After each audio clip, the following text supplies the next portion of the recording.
하나님의 말씀 누가복음 8장 1절 보시겠습니다. 그 후에 예수께서 각 성과 마을에 두루 다니시며 하나님의 나라를 선포하시며 그 복음을 전하실 때 12 제자가 함께하였고 또한 악귀를 쫓아내심과 병 고침을 받은 어떤 여자들 곧 7 귀신이 나간 자 막달라 마리아라 하는 마리아와 헤롯의 청지기 구사의 아내 요한나와 수산나와 다른 여러 여자가 함께하여 자기들의 소유로 그들을 섬기더라. 누가복음에서의 핵심 주제는 하나님의 나라입니다. 그래서 예수께서도 모든 사역을 준비하시는 가운데서도 그가 무슨 일을 하실 것인가, 내가 무슨 일을 위해서 왔는가, 이걸 이제 누가복음 자체 내에서도 명시해 주고 있습니다. 그래서 누가복음 1장에서 9장 17절까지가 예수의 정체성에 대해서 확립하는 내용입니다.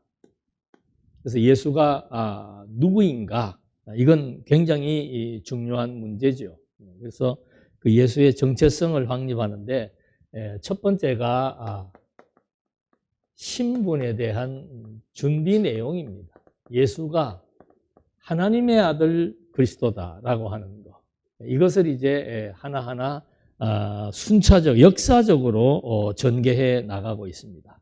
그리고 그것이 준비되었을 때 이제 예수님께서 본격적인 사역을 실행하십니다.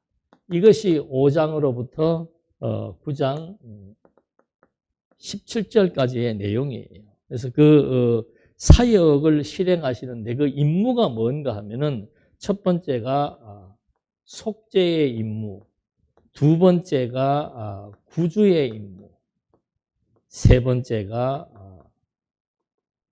통치에 대한 임무입니다. 그러니까 이거는 뭐 하나님의 아들만이 할 수 있는 사역이에요. 인류의 죄를 사할 수 있는 그런 권한이 있다.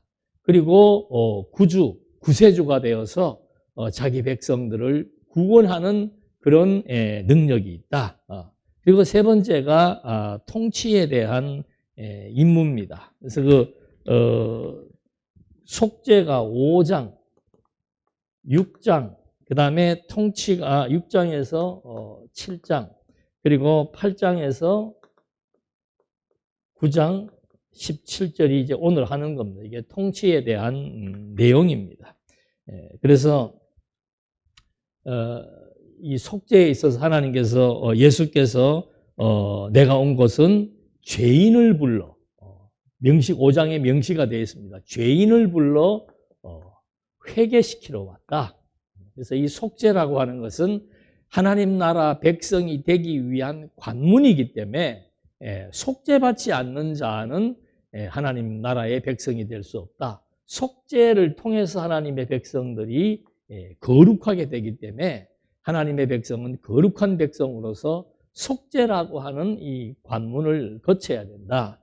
두 번째 내용이 이제 구주의 임무입니다. 그래서 이 구주의 임무는 심판, 누가복음 6장에서 복과 저주를 선포합니다. 그 다음에 7장에서는 우리 지난 시간에 한 거죠. 죽은 자를 살리시는 표적을 통해서 하나님의 나라, 구주의 핵심 사역이 하나님 나라를 세우는 것이기 때문에 이제 7장에서는 죽은 자 살리는 그런 표적을 통해서 하나님의 나라를 선포합니다. 그러니까 하나님의 나라는 죽은 자를 살려서 새 생명을 얻게 하는 이것이 하나님의 나라다. 그 다음에 그 하나님 나라의 진짜 주체가 바로 누구인가? 그걸 이제 세례 요한과의 질의응답을 통해서 오실 그이가 당신입니까? 그래, 내가 바로 하나님의 아들 그리스도라고 하는 것을 통해서 하나님의 나라를 선포하고 있습니다. 그리고 이제 7장 마지막에 향유를 붓는 여인의 사건을 통해서 속죄를 통한 하나님의 나라를 선포했지요. 자, 그 후에 그 말입니다.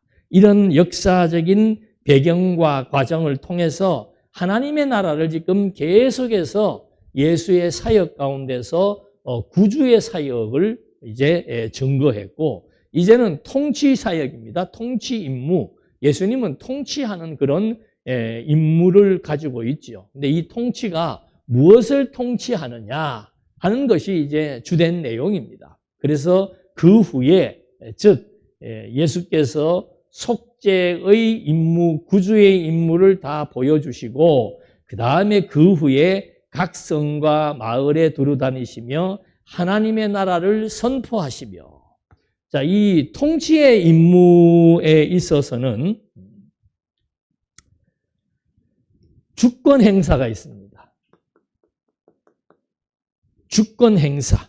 이거는 이제 뭐 본문의 8장의 핵심으로 나오는 선택과 유기에 대한 내용이죠. 그래서 이 주권의 행사가 8장 1절로부터 21절까지 나오고, 두 번째는 권능에 대한 행사입니다. 이게 8장 22절로부터 9장 17절까지. 이 권능은 주로 이제 표적을 행하시는데 아주 조밀하게 표적을 행하십니다. 인간의 생명, 또 자연 만물, 사단 권세, 이렇게 해서 당신의 권능을 보여주심으로써 당신에게 진정한 통치권이 있다는 것을 보여주는데, 이제 처음에 나오는 내용이 그 사역에 대한, 이 통치권은 전부 하나님 나라에 대한 얘기입니다.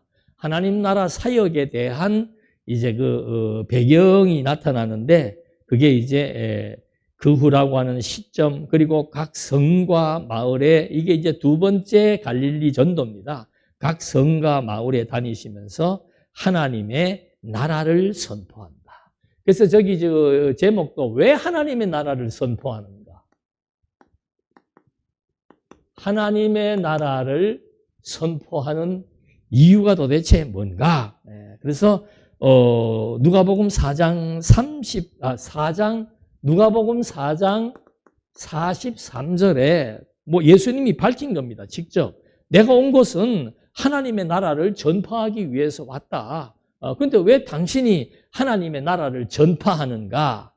라고 하는 우리가 질문을 던지게 되면은, 우리가 지금 살고 있는 요 피조 세계, 이 피조 세계, 다른 말로 하면 세상 나라, 이 세상 나라가 이 모든 본질의 세계로부터 나왔다는 거예요.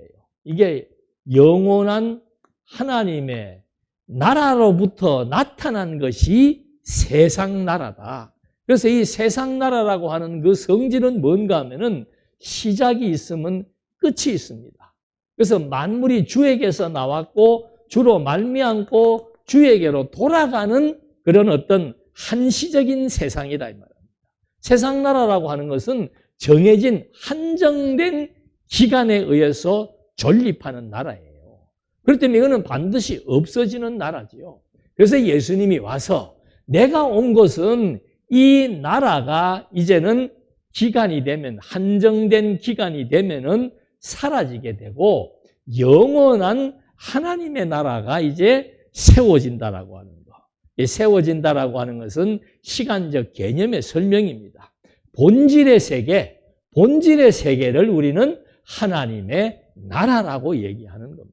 그러니까 본질의 세계가 존재하는데 이 피조 세계, 세상 나라는 본질의 세계가 있다는 것을 계시하기 위한 나라이기 때문에 예수님이 오셔서 이 나라는 이제 큰 의미가 없어진다. 왜? 본질의 세계가 도래할 것이고 이 나라는 없어질 것이기 때문에 예수님께서 오셔서 이제 이 종말을 고하시면서 하나님의 나라를 선포하는 겁니다. 두 번째는 뭔가 하면은 왜 하나님의 나라를 선포하는가? 이것이 이제 창세 전부터 하나님의 나라가 하늘에 속한 신령한 복을 그리스도를 통해서 세우겠다고 약속을 한 거죠. 여기에서 이 세상 나라에서 이제 그리스도를 보내어서 하나님의 아들 그리스도를 통해서 이제 여기에 하나님의 나라를 세워주겠다. 그 하나님의 나라가 바로 교회라 이 말이죠. 그래서 이 피조 세계에서 현존하는 하나님의 나라는 교회를 통해서 나타나지만 이 피조 세계에 한정된 기간이 다하게 되면은 이제 이 본질의 세계, 근본 원천적인 하나님의 나라로 귀결되게 된다. 그래서 이 하나님의 나라가 있다, 존재한다. 그리고 그 하나님의 나라를 보여주기 위한 또 하나의 계시가 바로 교회다. 이런 의미에서 예수님께서 이제 창세전 언약에 근거해서 하나님의 나라를 선포하는 것인데, 누가복음 1장 32절에 보면은 당신이 왜 그걸 선포하느냐라고 누가 물을 수가 있습니다만은 천사가 마리아에게 예고해 줍니다. 잉태된 아들에 대해서 그가 큰 자가 되고 하나님의 아들이라 일컬어질 것이다. 마리아가 잉태한 이 아기가 하나님의 아들이다 이 말입니다. 마리아의 아기, 요셉의 아기가 아니고 그는 바로 근본은 하나님의 아들이라 일컬어질 것이고, 하나님께서 그에게 다윗의 왕위를 주어서 영원히 야곱의 집을 어떻게 해요? 왕으로 다스릴 것이다. 이것이 이제 이미 천사가 마리아에게 예고한 그 잉태된 아이에 대한 예고였습니다. 그러니까 마리아가 잉태된 아이는 하나님의 아들이고 그에게 하나님께서 왕권, 통치권을 주어서 그 나라가 무궁할 것이다. 영원히 존재할 것이다. 그러니까 예수께서 세우시는 그 나라는 세상 나라와 다르다는 거죠. 세상 나라는 다 세워졌다가 없어지고 무너지고 결국은 마지막 가서는 완전히 종말을 고하게 된다. 이것이 이제 성경에 나와 있는 약속의 내용인데, 이미 천사가 마리아에게 이제 그 하나님의 아들이 가지고 있는 통치 권세를 가지고 세우는 나라는 영원 무궁하다라고 하는 이미 약속을 1장 32절에서 해준 거예요. 그래서 예수님께서 왜 하나님의 나라를 선포하는가? 왜 꼭 이 세상에 나라가 있는데 여기에다가 하나님의 나라를 굳이 세우시려고 하는가? 라고 하는 것에 대한 근거를 우리가 일단 확인을 해봐야 됩니다. 그리고는 하나님의 나라를 선포하시고 그 복음을 전하실 때 12제자가 함께 하였고, 그러니까 예수님께서 하나님 나라를 선포하실 때 그 배경이 어땠는가 하면 12제자가 함께 했다는 거죠. 혼자 전파하는 게 아닙니다. 즉 이 말은 12제자가 함께 했다라고 하는 것은 예수님이 선포하시는 이 하나님의 나라라고 하는 것은 세계 끝까지 전파할 수 있는, 세상 나라를 지배할 수 있는 확장성이 있다는 것을 여기에 의미하고 있습니다. 그래서 나중에 이제 9장으로 넘어가면 12제자에게 예수께서 능력과 권세를 주어서 하나님의 나라를 전파하게 되는 내용도 나옵니다만은, 일단 여기에서 예수님이 복음을 전파하는데 이미 하나님 나라의 체계를 갖추기 위한 것으로서 12사도들이 함께 했고, 두 번째는 뭔가 이 하나님의 나라를 이제 하나님의 아들 그리스도가 전파를 하는데 이미 이제 그 조직 체계가 이제 구성되게 되었다는 겁니다. 두 번째는 뭔가 하면은 여자들이 등장을 하는데 이것도 의미심장한 겁니다. 악기를 쫓아내심과 병고침을 받은 어떤 여자들, 그리고 7 귀신이 나간 자 막달라 마리아와 그 다음에 이제 여러 여자가 등장을 하면서 그들이 그리스도를 섬기더라. 이것이 하나님 나라에 대한 어떤 성격을 규정해 주는 내용입니다.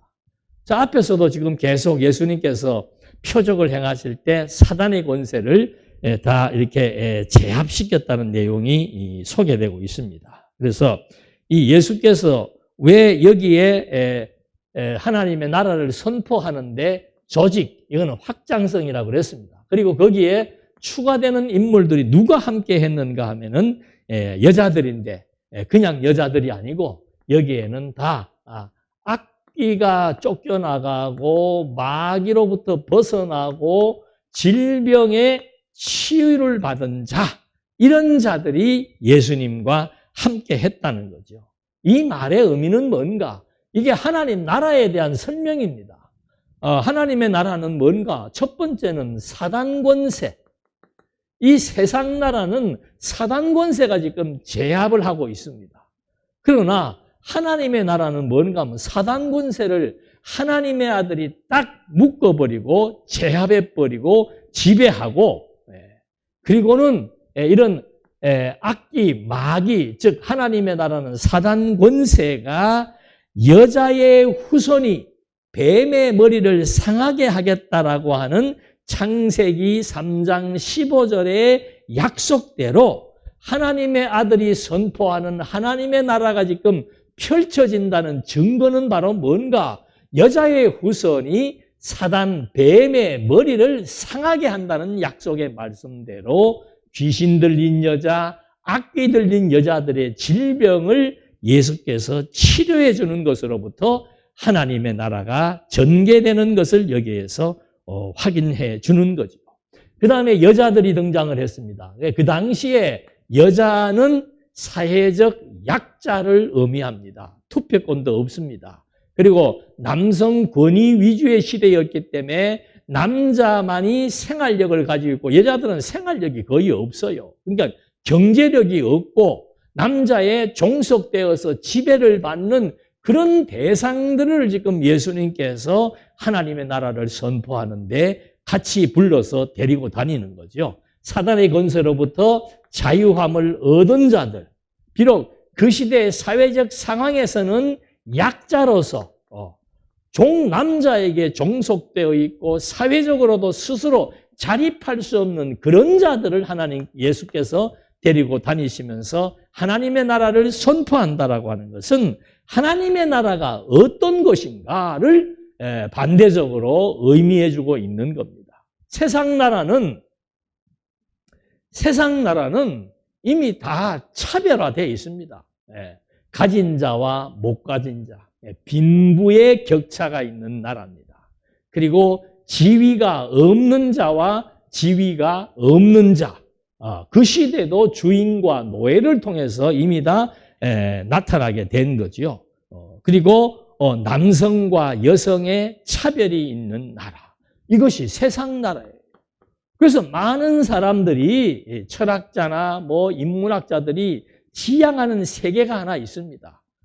우리는 이것이 현실성은 없지만 유토피아라고 하는 이상적인 세계를 꿈꾸고 있는 거예요. 그 세계는 약자도 없고 강자도 없고 병든 자도 없고 가난한 자도 없고 그 세계는 전쟁도 없고 살육도 없고 공평과 정의와 평화와 자유를 누리는 그런 이상 세계를 많은 사람들이 본능적으로 꿈꾼단 말입니다. 왜? 세상 나라가 그렇지 못하기 때문에. 그래서 예수님께서 하나님의 아들로서 이제는 하나님의 나라를 선포하는데 그 하나님의 나라는 세상과 다르다는 거죠. 세상에서의 여자들은 비천하고 지위가 없고 정말 경제력이 없어서 그 당시에 가장 약자의 대변자들입니다. 그래서 예수님께서 부르는 자들이 보면은 가난한 자, 그 다음에 고아, 가부, 그 다음에 여자들, 그리고 죄인들을 데리고 다니시는 이유가 바로 뭔가? 하나님의 나라는 이런 불공정, 불평등의 세계를 타파하고 평화와 안정과 공의와 공정과 자유와 안식을 누리는 나라이기 때문에 그런 의미를 가지고 그런 여자들, 약자들에게 하나님의 나라를 선포한다는 것이죠. 그리고 이들이 이 하나님의 나라의 복음에 의해서 악기로부터 마귀의 세력에 종속되어 있다가 거기로부터 자유를 얻게 된 거예요. 그러니까 그들이 예수를 섬긴다 이 말입니다. 그러니까 하나님의 나라는 뭔가? 우리가 하나님의 나라 가서 뭐 하는가? 하나님의 그 은혜의 영광을 찬송하며 하나님을 받들어 섬기는 이것이 천국 백성의 일이다 이 말이죠. 그것을 하나님의 나라가 선포되는 이런 과정들, 사단을 제압시키고 여자들에게 진정한 자유와 공정과 공평과 정의와 안식과 자유를 주었을 때 그들이 반응하는 것은 뭔가? 바로 하나님의 나라의 주체이신 하나님의 아들을 섬긴다는 이런 것을 통해서 이제 8장 1절로 2절의 말씀을 통해서 하나님의 나라가 어떤 것인지, 왜 예수가 하나님의 나라를 선포하는지에 대한 의미를 갖고 이제 출발하게 되는 겁니다. 그러면서 각 동네 사람들이 예수께로 나와 큰 무리를 이루니 예수께서 비유로 말씀하시되 씨 뿌리는 자가 그 씨를 뿌리러 나가서 뿌릴새 더러는 길가에 떨어짐에 밟히며 공중에 새들이 먹었고 더러는 바위에 떨어짐에 싹이 나다가 습기가 없으므로 말랐고 더러는 가시떨기 속에 떨어짐에 가시가 함께 자라서 기운을 막았고 더러는 좋은 땅에 떨어짐에 나서 100배의 결실을 하였느니라.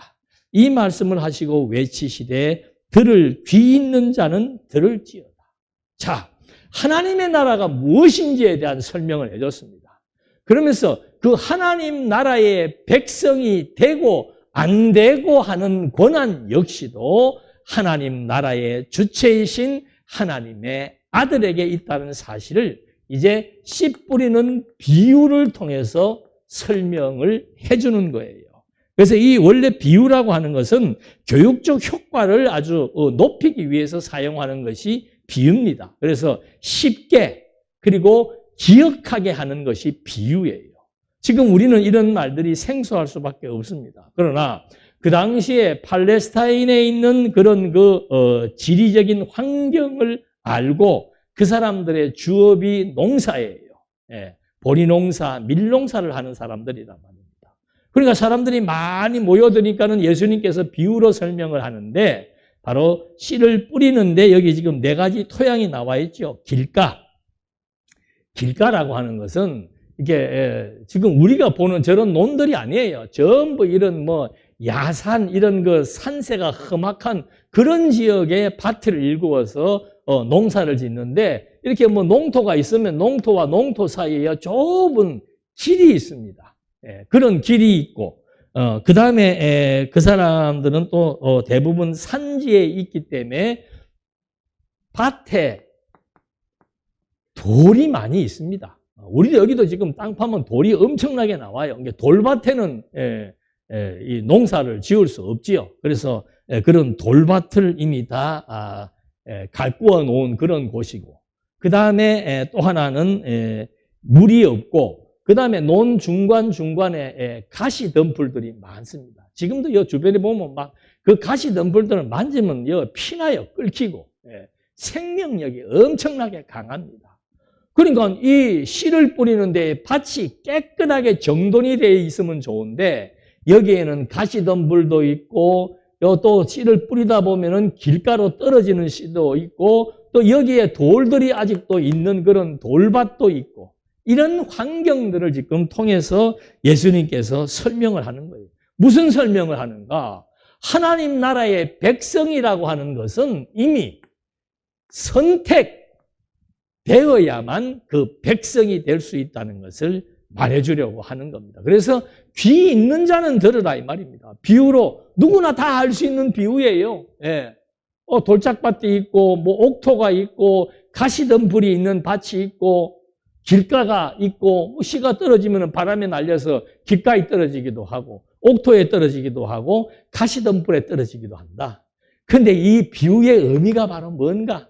귀 있는 자는 이걸 알아들을 수가 있다. 그러니까는 당장 제자들이 뭐라고 합니까? 이 비유의 뜻을 묻는 거예요. 이게 교육적 효과란 말입니다. 질문하게 하는 거.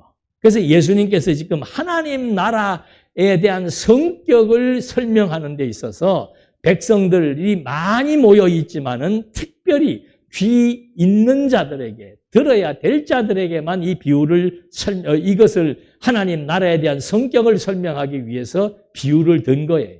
그러니까 당장 그렇게 씨 뿌리는 건 우리는 알고 있는데 그게 도대체 무슨 뜻입니까? 라고 묻는 겁니다. 그러니까 10절에 이 비밀을 아는 것이, 하나님 나라라고 하는 것은 하나님의 선택적 사역이라는 겁니다. 씨가 전부 옥토에만 떨어지지 않는다는 거예요. 그런 비유를 통해서 하나님 나라의 백성이 되는 것은 하나님의 선택적 사역이다. 이것이 창세 전부터 하나님께서 예정해 놓으신 일이다. 이걸 지금 설명하기 위해서 씨 뿌리는 비유를 든 것이죠. 그래서 그 씨 뿌리는 비유에 대해서 이제 물으니까 해석을 해주는 겁니다. 이건 뭐 15절까지 말씀은 읽지 않고 바로 설명을 드리겠습니다. 씨는 하나님의 말씀이죠. 하나님의 말씀이 선포되었을 때 누구나가 그 말씀을 받고 천국 백성이 되는 것이 아니다. 그 말씀을 들을 수 있는, 깨달을 수 있는 그런 귀가 있어야만 하나님의 말씀을 들을 수 있다. 그래서 길가에 떨어졌다는 것은 씨가 떨어지긴 떨어졌는데 그 씨가 자라기도 전에 이미 사단이 나타나서 그 사람에게 불신의 마음을 주는 것을 의미합니다. 길가에 떨어지면 길가에 떨어져서 씨가 땅에 이미 심어질 수가 없잖아요. 그 비유를 들면서 이것은 사단이, 마귀가 와서 구원을 얻지 못하게 하려고 그 마음을 빼앗는 것이다. 아무리 들어도 믿을 수가 없는 거예요. 여러분들 그런 의문들 많이 하잖아요. 왜 이 말씀을 못 알아듣지? 비유를 했기 때문에. 귀 있는 자만 알아들을 수 있는 말씀이기 때문에 이 말씀을 알아들을 수 없는데, 첫 번째 이유는 뭔가? 사단이 와서 그 사람의 마음을 빼앗아 버리는 거예요. 듣지 마라. 그 얘기 들어봐야 말짱 헛것이다. 세상에 무슨 하나님의 나라가 있고, 무슨 죽었다가 살아난 사람이 있고, 이 지구가 왜 종말을 고한다고 얘기하느냐? 그런 말 아예 듣지도 마라. 라고 하면서 사단이 그 사람의 마음을 빼앗아 버린다는 겁니다. 두 번째는 바위에 떨어지는 겁니다. 돌멩이, 돌밭에 떨어지는 것은 뿌리가 없는 거죠. 돌에, 바위에 뿌리를 내려서 자란다는 것은, 이것은 정말 기적이 아니면 불가능한 얘기입니다. 그래서 그거는 뿌리 없는 신앙으로 얘기를 해주는 겁니다. 말씀을 들을 때는 기쁨으로 받으나 뿌리가 없어서 잠깐 믿다가 시련을 당할 때 배반하는 자다. 그러니까 예수를 믿기는 믿어도 이 시련이라고 하는 거, 이게 좋은 땅에도 이게 나옵니다. 인간은 누구나가 시련을 겪을 수밖에 없어요. 왜? 육체를 입고 있기 때문에 이 육체의 욕망, 육체의 소욕, 육체의 탐심대로 이루어지지 않는 세계가 이 세계란 말입니다. 세상 나라는 인간의 욕심대로 안 되는 세상이에요. 그것 때문에 전부 시험에 드는 거라 이 말입니다. 그래서 시련이 오면은 말씀을 처음에 받기는 받아서 하나님을 믿는데 그 사람들은 동기가 바로 뭔가 하면은 기복이다 이 말입니다. 기복.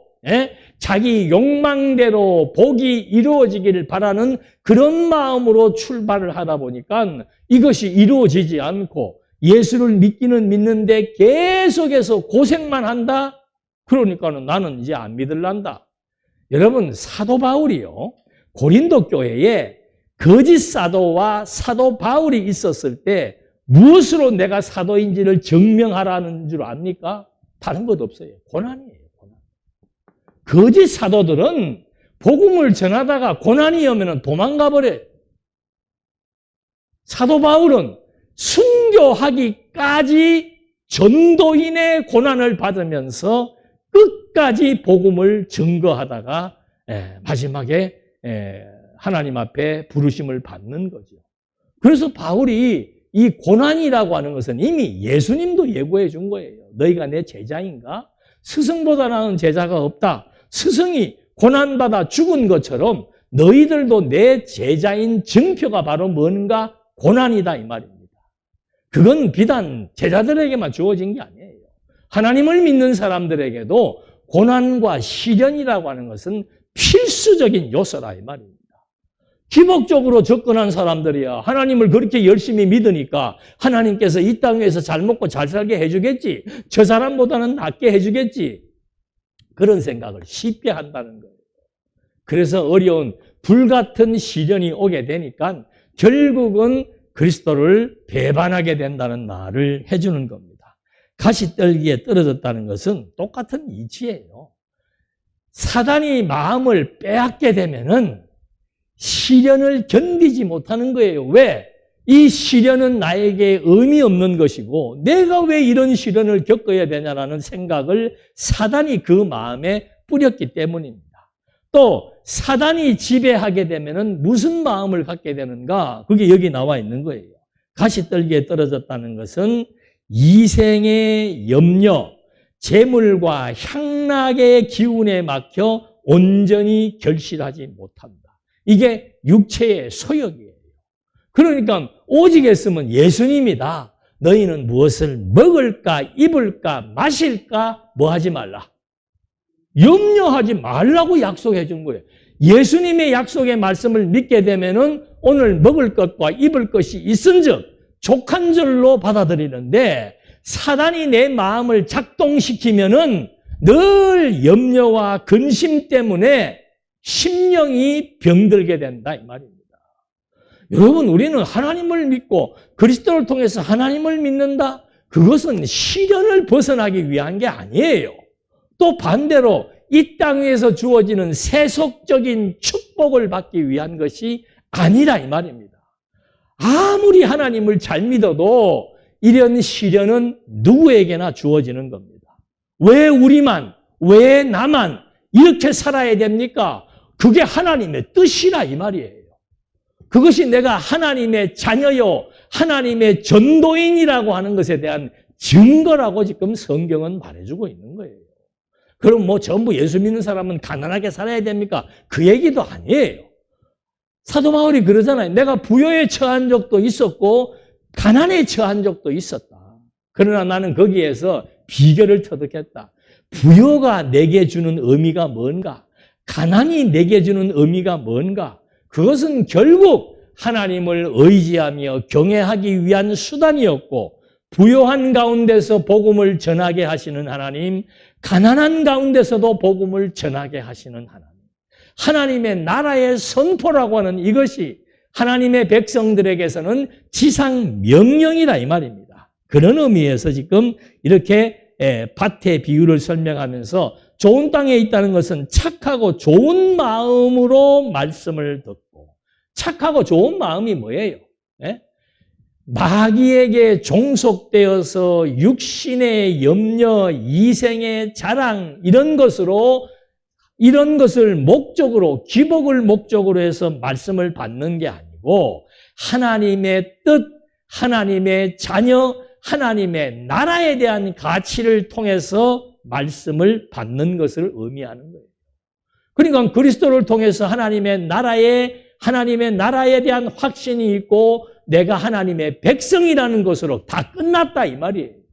그래서 그 말씀을 듣고 지키어 무엇으로?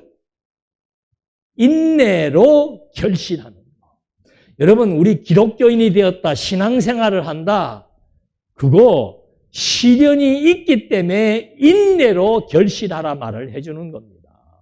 하나님의 나라의 백성이 이 땅 위에서 사는 동안에는 누구에게나 시련이 있다는 거예요.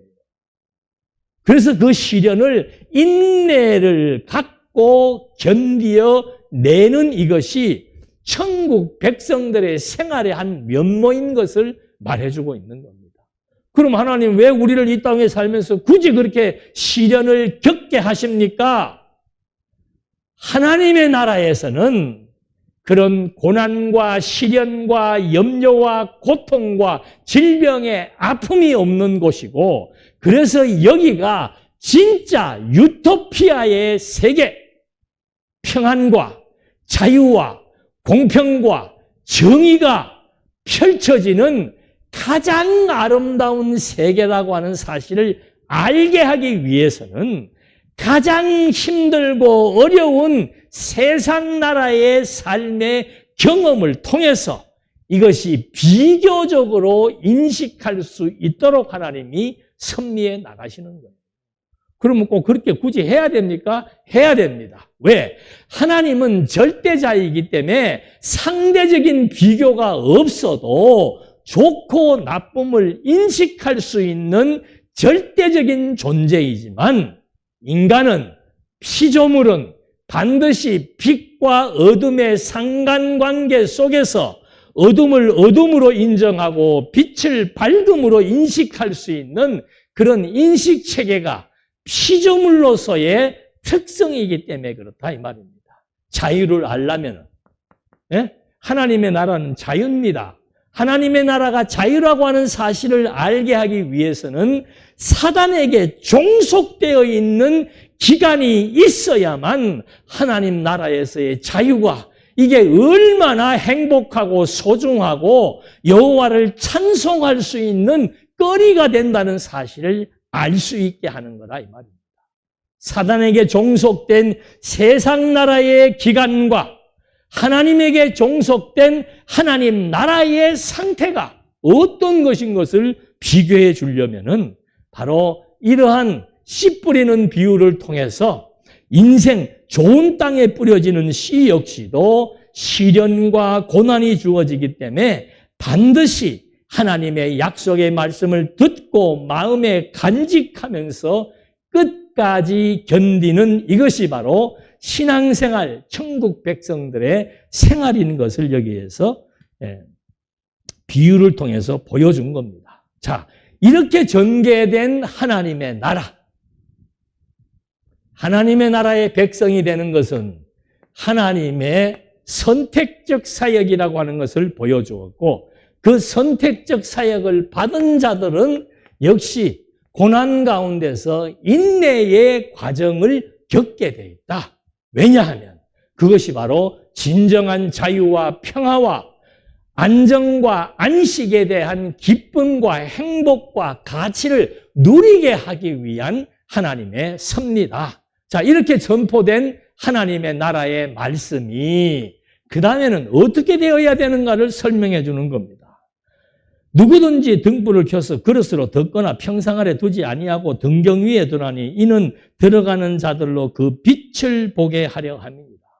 등불을 갖다가 이런 의자 밑에다가 두어가지고 빛을 제 역할을 하지 못하게 하는 사람은 없죠. 등불은 어둠을 밝히기 위해 준 거란 말입니다. 그래서 이 숨은 그 빛이 드러남으로 말미암아 숨은 것이 장차 드러나지 아니할 것이 없고 감추인 것이 장차 알려지고 나타나지 않을 것이 없느니라. 그래서 이 하나님 나라를 사도 바울은 창세 전부터 하나님께서 감추어둔 비밀이라고 얘기하는 겁니다. 그러니까 이 하나님의 나라는 등불의 기능처럼 숨은 것, 감추어진 것이 온 세계 만방에 드러나게 돼 있다 이 말입니다. 그게 등불에 대한 비유입니다. 하나님의 나라는 은밀하게 전파되는 게 아니에요. 온 세상 나라에 등불이 비치듯이, 그래서 예수님이 나는 빛이요라고 얘기한 거예요. 어둠의 세상에 빛으로 오신 하나님의 아들 그리스도를 통해서 하나님의 나라가 세계 만방에 드러나게 돼 있다는 것을 말해주고 있는 겁니다. 그래서 그러므로 너희가 어떻게 들을까? 스스로 삼가라. 누구든지 있는 자는 받겠고 없는 자는 그 있는 줄로 아는 것까지도 빼앗기리라.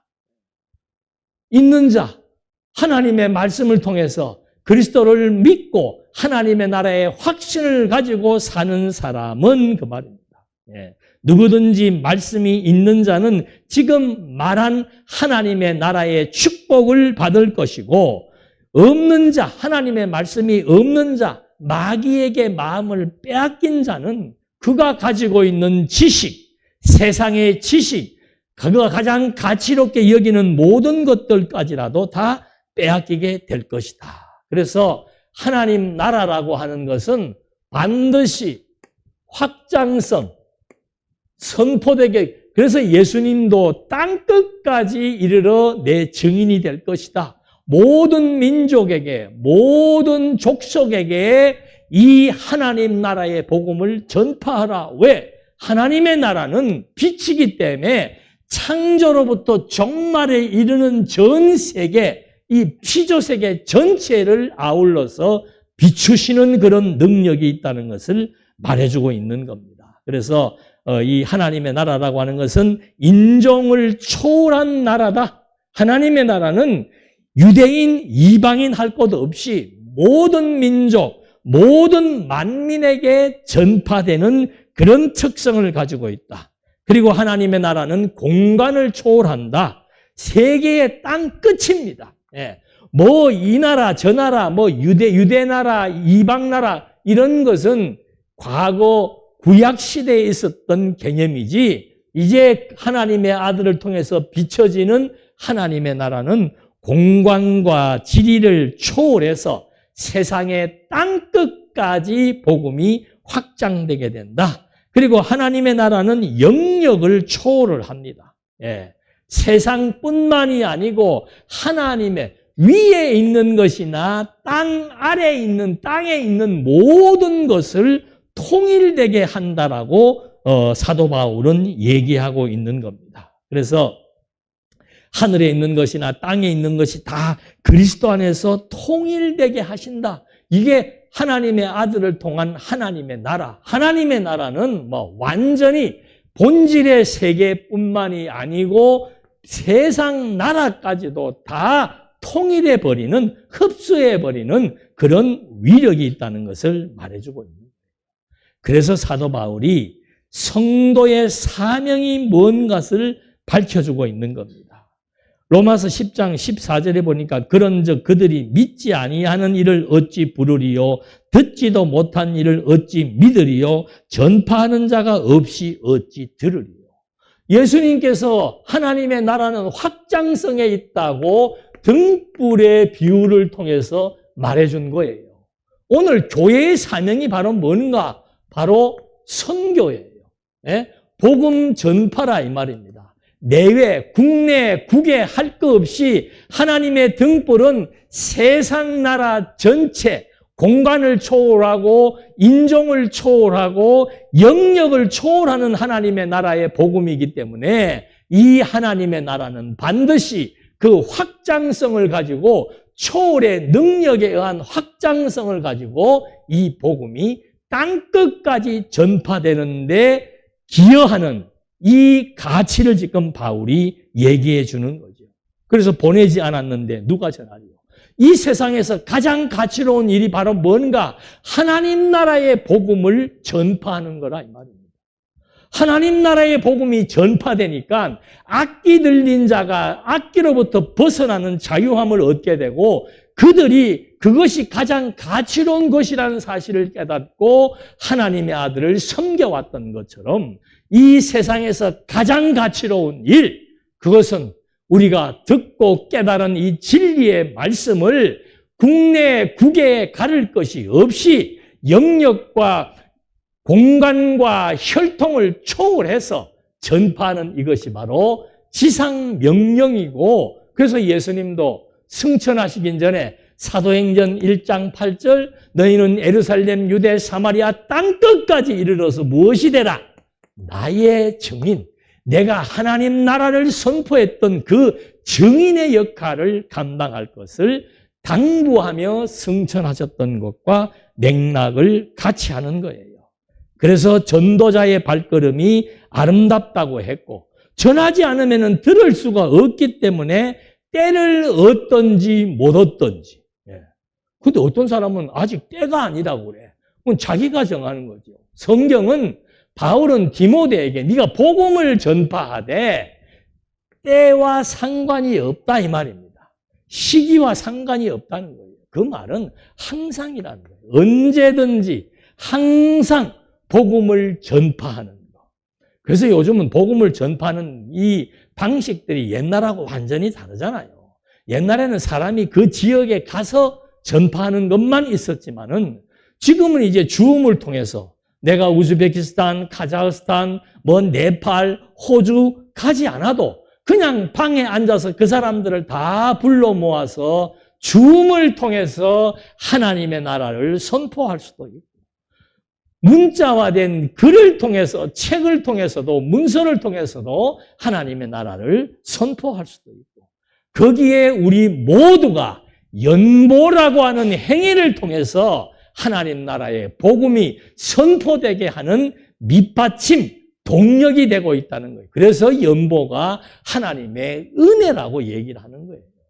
여러분들이 직접 주음을 하지 않더라도, 여러분들이 직접 어디를 가서 복음을 전하지 않더라도 여러분들은 선교의 사명을 다하고 있다는 것이 바로 내가 연보한 이 연보를 통해서 동산교회가 존속하게 되고, 동산교회의 이 말씀을 통해서 온 지역에 말씀이 증거되는데, 뭐 유튜브를 통해서도 카톡을 통해서도 얼마든지 확산되고 있고, 이건 뭐 정말 현실적으로 이게 산출할 수 없는 그런 어마어마한 일, 등불을 등경 위에 두어서 빛으로 이 세계를 다 밝혀내신 그리스도의 역사가 이런 과정을 통해서 이루어지고 있다는 겁니다. 그러면서 예수님께서 이제 이렇게 복음을 전하고 나니까 예수의 어머니와 그 동생들이 왔으나 무리로 인해서 가까이 가지 못했다.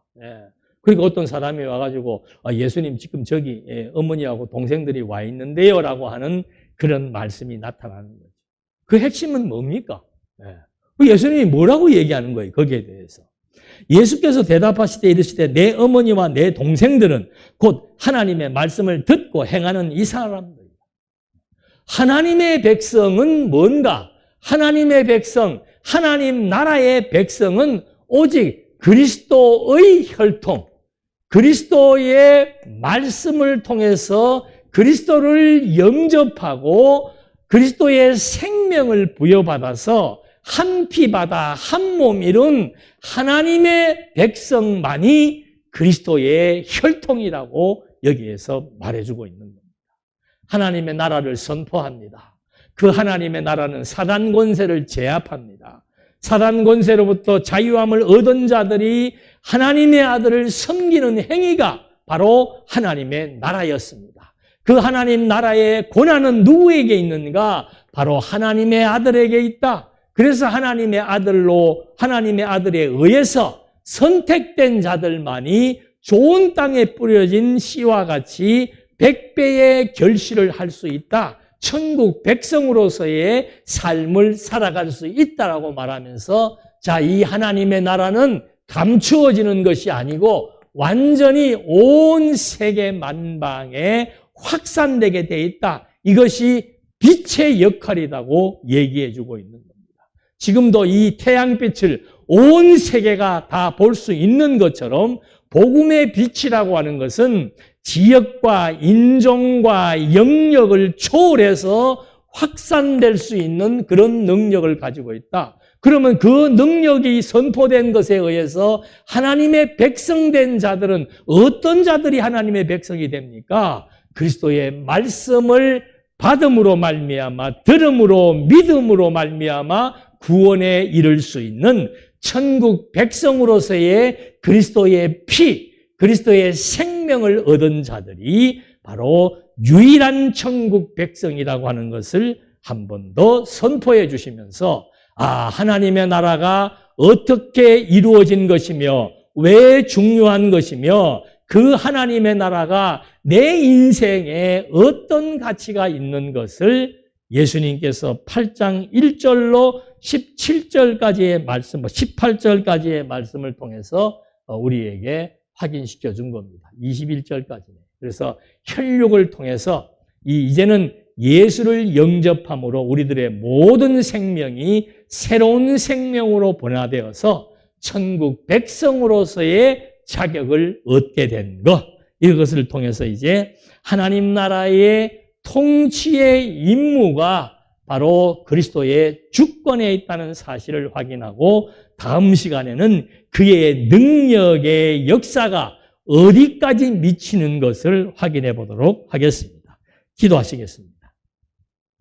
말씀이 있음으로 생명을 얻고 천국 백성이 된 것 같이 하나님, 저희들 창세전부터 저희들을 하나님의 자녀로 인쳐서 인정해서 그리스도로 말미암아 이 진리의 말씀을 들을 수 있도록 역사해 주어 우리 심중에 하나님의 백성으로서의 생명을 얻고 하나님 나라를 소망하며 살아갈 수 있는 자들이 되게 된 것에 대해 다시 한번 감사의 말씀을 드립니다.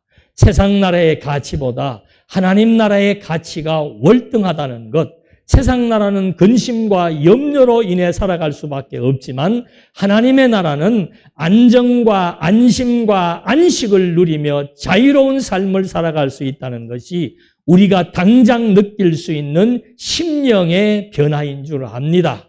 하나님의 진리의 말씀이 늘 우리에게 공급되어서 보이지 않는 하나님의 나라가 실존한다는 사실을 믿어지게 하시고 보이지 않는 하나님이 내 생명과 삶을 지배한다는 사실이 믿어지게 해서 우리들로 하여금 이 세상에 살지만 근심과 염려를 갖고 살기보다는 마음의 안전과 평화와 자유를 얻으며 살아갈 수 있도록 인도해 주시옵소서. 예수님의 이름으로 기도드립니다. 아멘.